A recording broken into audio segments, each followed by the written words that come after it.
Welcome to the base Mtaani. My name is Festus the Poet, your host. And today on this show manze, we're going to discuss about a very very important topic ambayo ni kuhusu budget, the budget of Kenya. Yeah? And today nimegather up student leaders all the way from Kimathi University ama ukipenda Dikut as they call it. And on my right side niko na kijana mkakamavu, kijana barubaru kabisa, and he goes by the name Manoti. Yeah? Nime pronounce vizuri kijana kabisa. On my left side niko na kijana mtana shati, luku imekubali kabisa, and he goes by the name Gakere mwenyewe. Gakere Nyingi. Gakere Nyinga. Kabisa, yeah. Kabisa. And on the ones and the twos manze, on the decks pale hivyo, on the kuchu niko na our one and only DJ, and he goes by the name DJ Swiss Chris kabisa. Kijana hatari sana ikifika ni kutingisha. Yeah? Pale nyuma kama mnavyoona wadau, kuna our guy, he goes by the name Mr. B4M mwenyewe kabisa, si ndio? Man in black. kabisa ya. Kijana mkakamavu pia pale. Na pia before we continue with the show, before we get to the topic, lazima ni introduce watu ambao wametusponsor. Yeah? This show, if not for them, hatungekuwa tunapiga hii show. First of all, big thanks and big shout out to Vifoka Cafe, Village Food Cafe, ambayo iko located hapa Nyeri. Iko na food za kiasili, yeah? Inauza natural food. Hii uji unaona hapa, by the way, it's made from Vifoka. Unafeel aje hiyo Mr. Nyingi? Iko tamu kabisa. Kabisa, yeah? Na pia tuko sponsored na watu wanaitwa Bakufu Empire, one of the biggest empires hapa Nyeri manze, and in Mount Kenya region. Wanafanya PA hiring, sound system, DJ, na pia wako na DJ Academy. Bila kusahau tuko na wasi wenyewe na tu host hapa ndani, yani B4M studio ama ukipenda B4M TV. Na pia bila kusahau our guy manze, huyu msee bado kama hatuna yeye manze, I don't think this inaweza kuwa possible. He goes by the name Mr. Groove Master, yeah? Groove Master Production. Big shout out to everyone mwenye amemake hii show ikuwe possible. And now bila kupoteza wakati, naingia kwa topic yetu. Na first umesahau mtu mmoja. Nimesahau nani? Tu anatuangalia sasa hivi. Mtazamaji. Si utaedit your part. Yeah. And big shout out to each and every person who is out there mwenye ana watch hizi shows B4M TV manze. So, ukiwatch, like, subscribe and share these things, ndio? Yeah. Isaidia wengine wadau ama namna gani? Tusukume hii kitu, ndio? Kabisa. And bila kupoteza wakati, nataka kuingia kwa swali ama kwa topic ya leo ambayo it's all about budget. Pia wewe na kuuliza mtazamaji, na kuuliza, do you think budget yenye imesomwa na our government, is it favoring each and every person? In favor the common mwananchi ama is it favoring kila msee around us? And hii question nitakuwa naitupa kwa Mr. Kenoti. Mr. Kenoti. Manoti. Good. Manoti pole. Manoti. You Manoti, not Kenoti. Kenoti is from Meru. Manoti is from where? Sawa. Sindio? Sawa. Mr. Manoti, do you think the budget ambayo imesomwa 1 week ago in a favor common mwananchi ama iko namna gani? Budget ina favor common kwa burden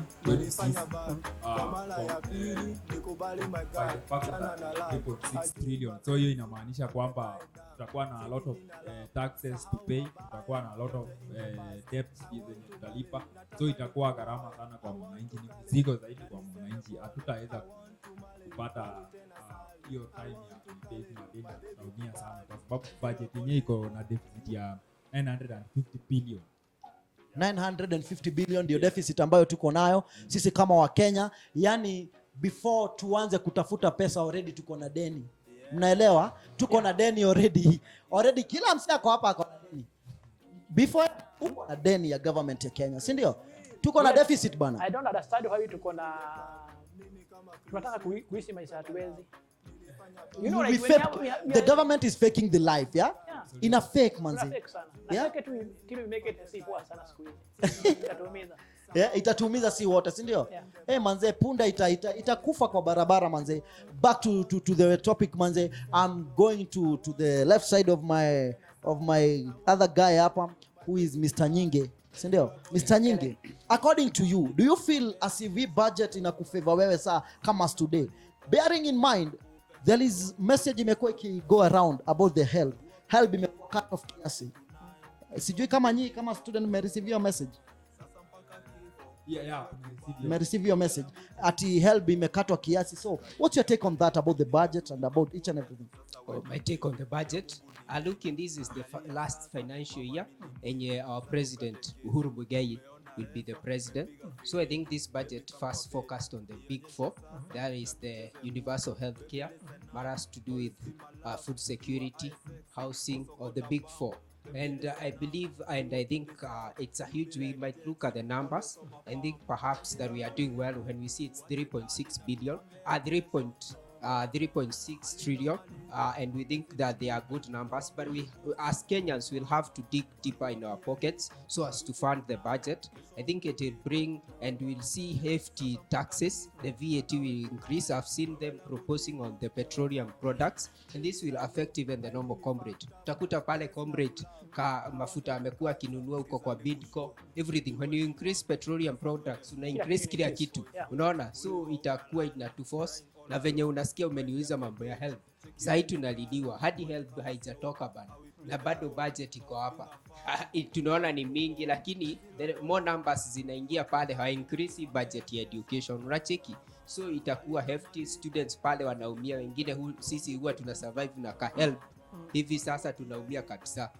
So I think haijakuwa, yes tunazoona numbers, lakini hatuifeel on the ground.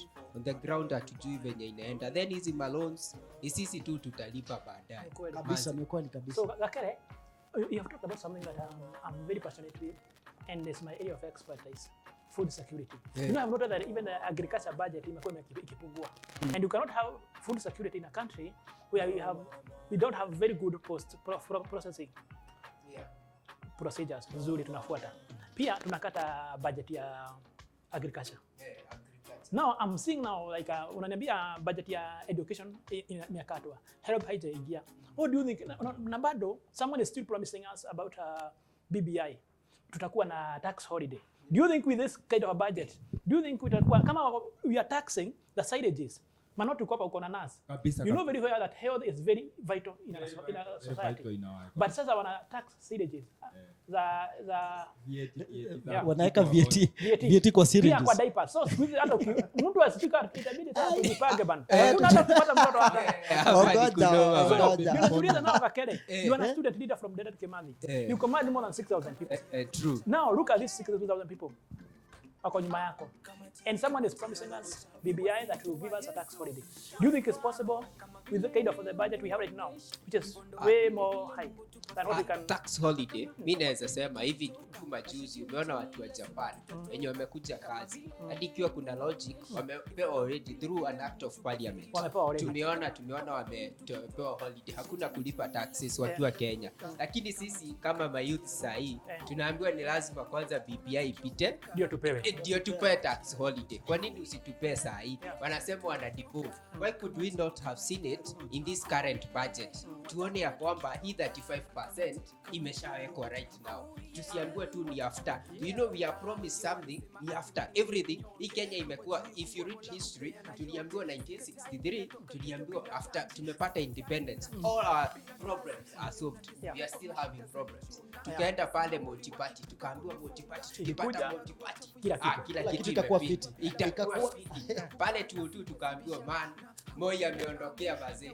Hapa ni heaven wazee. Lakini saa hii bado 2010 constitution ikipita. Hiyo kitu it has so many things hatujaitalize. Saa hii tunaambiwa mambo ya BBI wazee.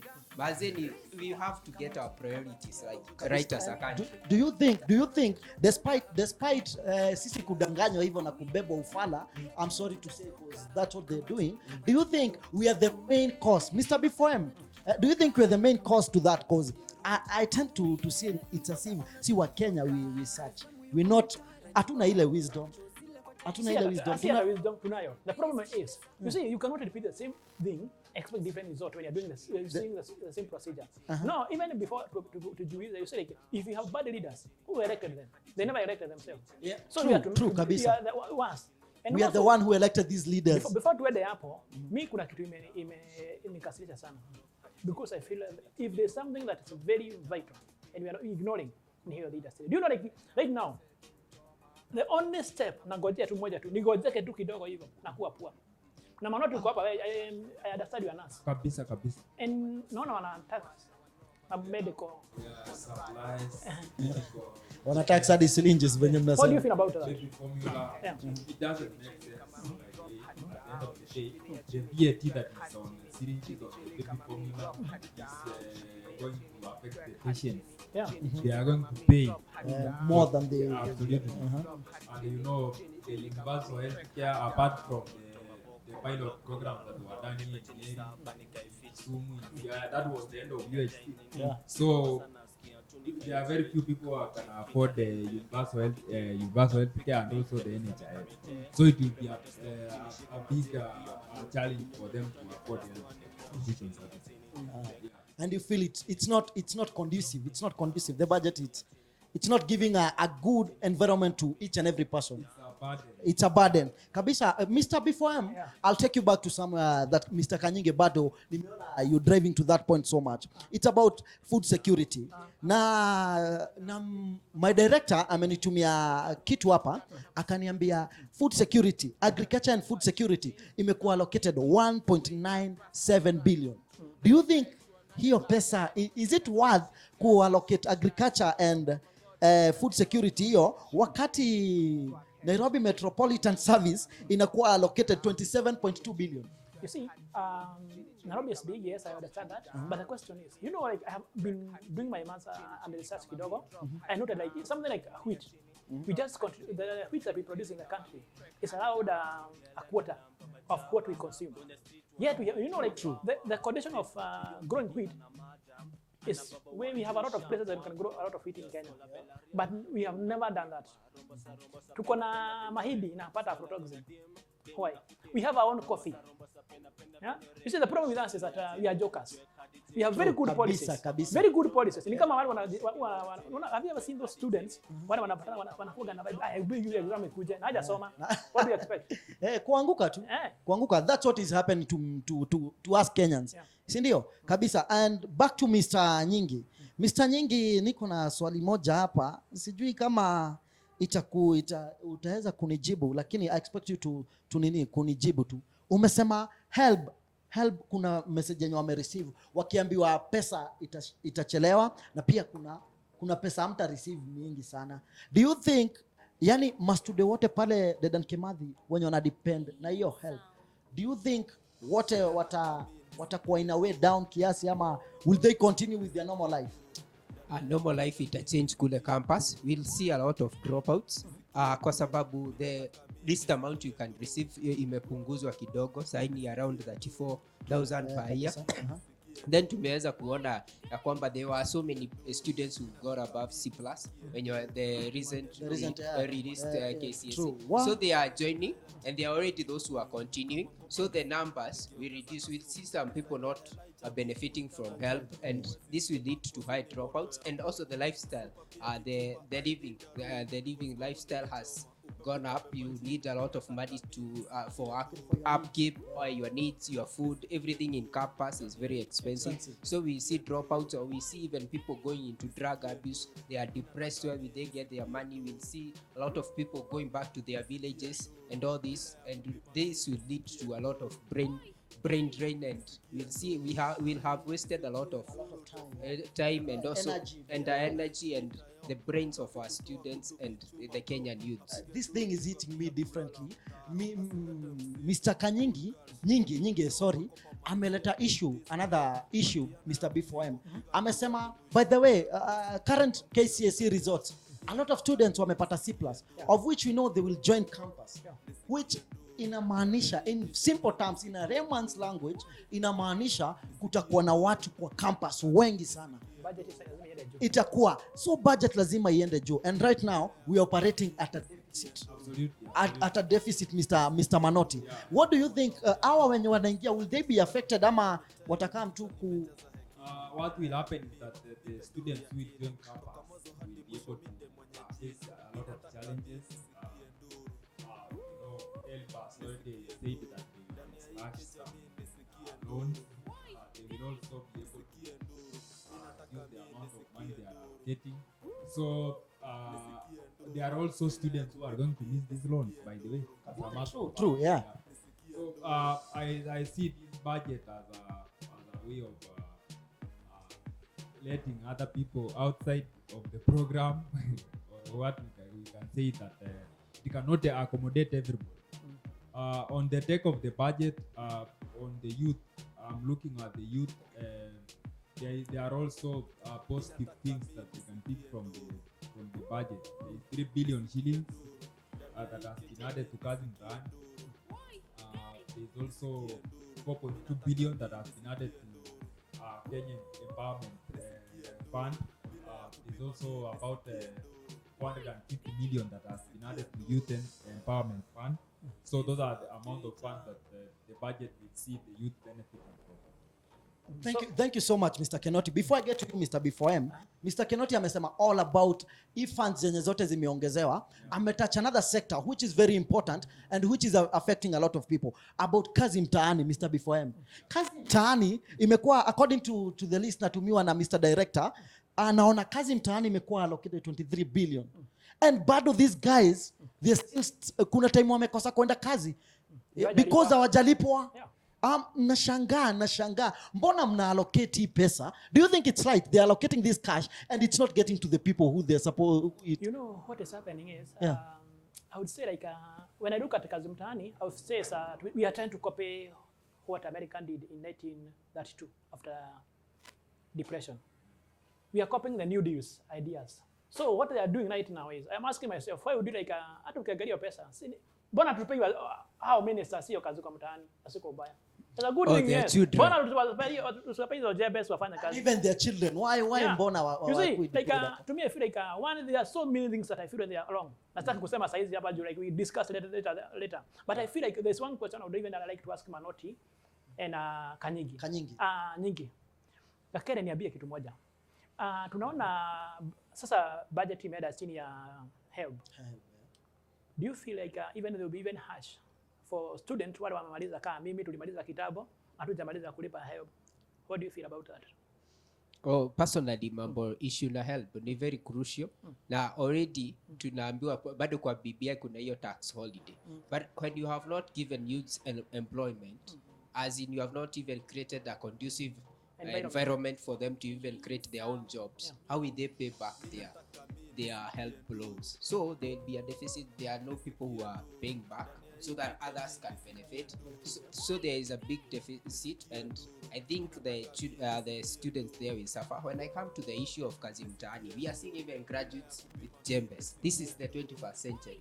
I think we should, even as we are trying and coming up with programs, I'm not saying that Kazi Mtaani is not good, but we need also to check on something. They say you usinipe tu ati unanipe fish. You know they receive 500 at the end of the day. 500, but how sustainable is that program? What if these are economic stimulus just to fund us during the COVID era? What about after COVID? Where will these youths go? With 500, that goes for 2 weeks. So in a month you have worked for, they are divided into two. So as in batches, in batches. So in a month you are receiving just 5,000 and 5 bob. What can you do with that money in the current situation in Kenya? What can you do with it? Can you create any job with 5,000? Yes, you create a great. There'll be money circulation in that village, but those villages that have not benefited from such a program, what are they doing? So we need to ask tough questions. We need to know what is sustainable in our country. We need to have things like ICT hubs, places where you'll come and learn something to do with even DJing and know how to edit videos, such things. You get to your internet, you get to work online. We're in the 21st century, giving me a slasher, a graduate, how are you helping me? These are the tough questions as the youth, and we need to get the priorities right. Thank you. Hey, thank you so much. Thank you so much, Mr. Nyingi. Mr. Nyingi, thank you so much. Manze, I'm telling you, I got brains hapa. Leo show iko na ma brains. Unajua tumezoea tu kukam, tunapiga tu story hapa na Mr. B4M. Leo tumeleta brains. Unasikia kijana venye na discuss, yeah? In fact, you should vie for a seat, manze. You got political seat, yeah? But true. Pia wewe usichange, Mr. Nyingi. Najua wanakujaga tu wanatuambia, "Whoa, nitajenga, nitafanya." Wakiingia pale, si niliwapea pesa, yeah? Back to the topic of the day, yeah? Mr. Manoti. Sitaki kukupotea juu. Unajua hiyo jina yako tumetake mingi sana before Manoti. Manoti na Nyingi, Manoti na Nyingi. And I love, by the way you're calling yourself with your names. Hizo mtaki zile za my name is Rolling. My name is kabisa. The African names, I love that, kabisa. So Mr. Manoti, venye Nyingi amesema hapa, amesema hii program ina come ya kazi mtaani, and by the way imeisha hii wiki. Iliisha by the way, iliisha kutudanganya basi. Iliisha. Na bado watu ndio walisign forms za BBI. It was very bad. Festo, you know what we are doing? We are copying something America walifanya 1932. 1932. Haina tuko hapa na kuna ujiko iko hapa. My friend, as in the root cause of the youth problem is one, hakuna job opportunity. Si kila mtu atatosha kwa job. In Kenya. Ni ukweli. Kabisa. The good question is, where do they go? Capital. Sasa hizi mimi nikudanganya, nikiangalia amount of taxes ile inabidi nilipe. I think we can get a solution in that. Actually, pale tukiwa social studies pale class 4 hadi 4 tulikuwa tunaambiwa green representing Kenya is an agricultural country. I think if agriculture can be built in such a way that is attractive and even to the youths, and we invest in research, I think it can employ so many youths. But right now it is full of brokers. The infrastructure back in villages is poor, so you don't get time to go back and get into agriculture. You see your parents are in need, but they are suffering. We are not there is no value addition of our products. So when you are buying, for instance, personally I come from Nyandarua, the potatoes there, a bag this size, even double my size, you are selling it at 1,000. Then chips or crepes, just a small one, 60, 80, and you just wonder. I think it's the time that even our county governments, agriculture is devolved. It's devolved. It's the time they get their priorities. You see, like for instance, I'd say about Nyeri and Nyandaro, or what we see, what we judge our politicians or our leaders is how many roads have they around.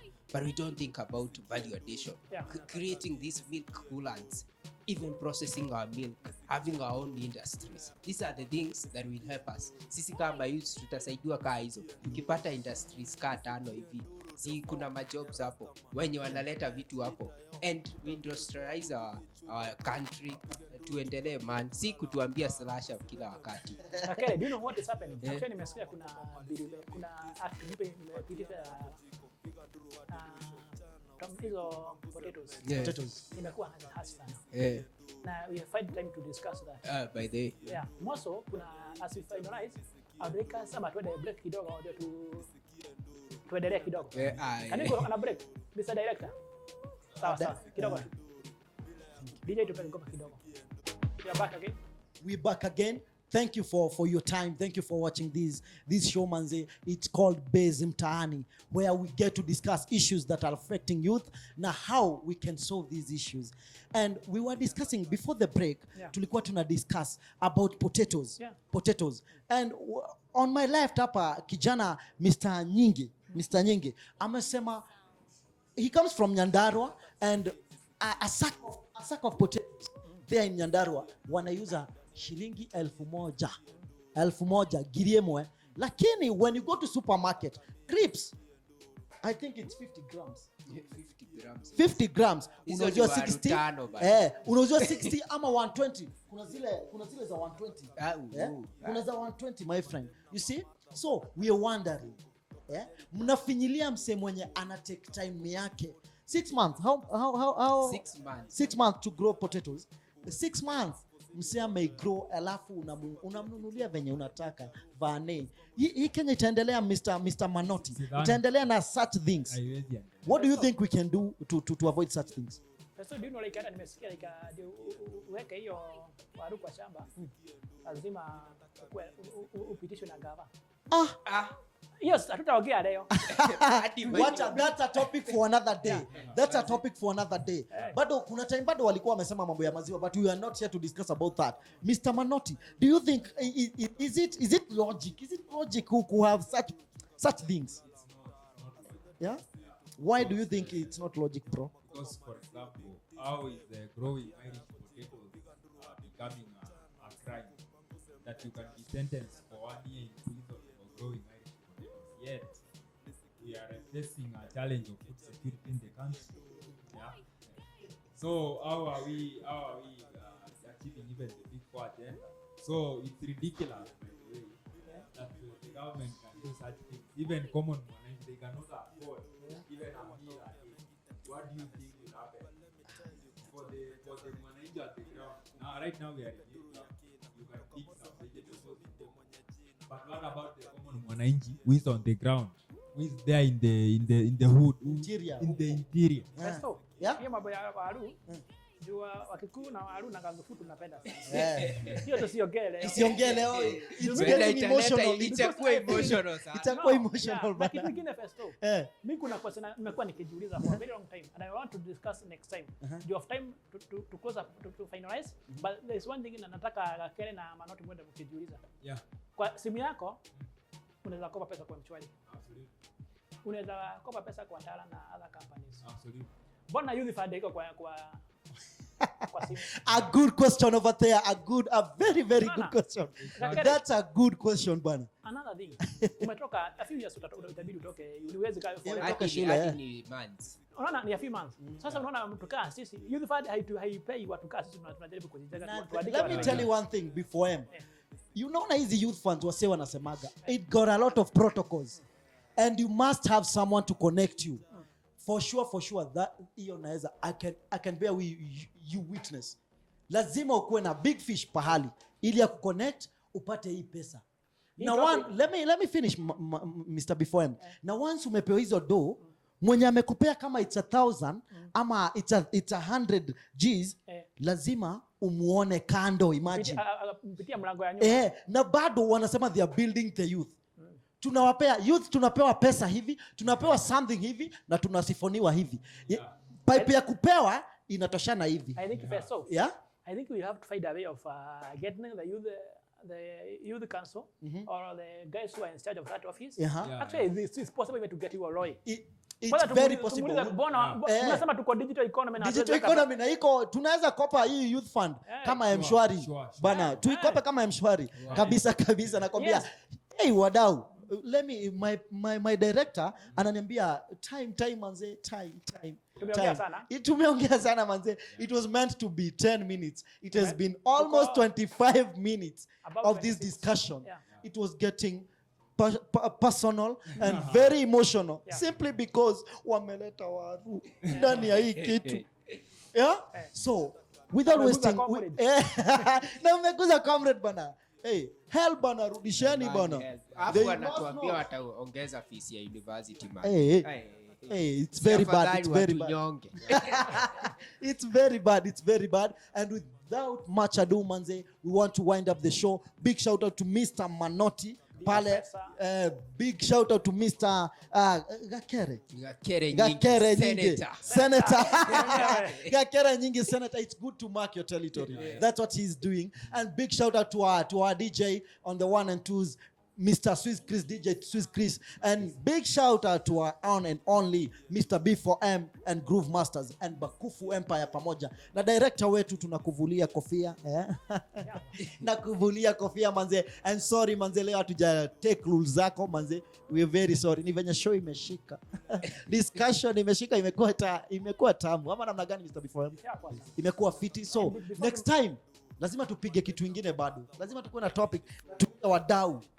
Dau kama hawa wakama watuambie what's their view on such issues, si ndio? In the meantime wase nawaambia zidini kuwatch hii show inaitwa Mtaani. It's whereby we get to discuss each and everything that is affecting youth. We get to know issues zenye zina arise kwa community, how we can tackle them, how we can bring the solution to these issues. But for now, wacha tumalizie hapo. Wanasemaga Waswahili, kilicho na mwanzo lazima kiwe na kikomo. Na sisi hii ndio tamati yetu. Ama Mr. Before ya mko na kitu ya kusema? Unajua Gakere na Manoti mko student leaders. You have guys who are looking onto you. So I was asking like maybe you as we finalize, maybe in 1 minute at least. Now it must be 1 minute. You are politician. 1 minute. Waseme. Talk to your guys. Yeah. Talk to your guys. Maybe what tell your people? Kitu burning, any issue? My guys on the ground, my colleagues, I can tell them that they should wake up, they should rise to the occasion, grab the opportunity wajitume because mahali economy ikifika saa hii hapana mchezo. so they rise to the occasion, ukiambiwa tunaongea kitu kama hii na kama because you never know yenye unaweza ongea hapa inaweza Thank you so much, Mr. Manoti. On my left side, Mr. Nyingi, Senator mwenyewe. And, closing remarks, my friend. Pale university huwa tunasema comrades power. Hii ni mambo na unity. Mimi naweza ambia comrades ama youth, ni time tutoke Facebook, WhatsApp, Twitter. Tuingie kwa ground. Tuingie kwa Tuache ground. kuwa makeyboard warriors. Makeyboard warriors. Tumeona ICD. Huwa tulisema wasikope tena. Tukasign documents. Ilienda wapi? Bado pesa idifika. Tulikopa. There is a time silence becomes a crime. We need to know that this world is not bad because of the bad people or the evil people, but due to the silence of the good people. Talk, be the change in your area. Oh my. Hey, Mr. Nyingi, hey, you killing it. Asante sana wadau, wherever you are. Hii inaitwa Base Mtaani. And kama utawatch hii episode yetu, this is our second episode. Yeah? Kama utawatch hii episode yetu, share, subscribe and like. Pia unaweza tuachia comment hapo chini. Tuambie what can we do? What can we add kwa issue yetu ili ikue fiti kabisa, ikue perfecto kabisa. In the meantime, mbarikiwe na mzidi kuwatch hii show. Adios. I'm your guy, Festus the Poet. Sawa.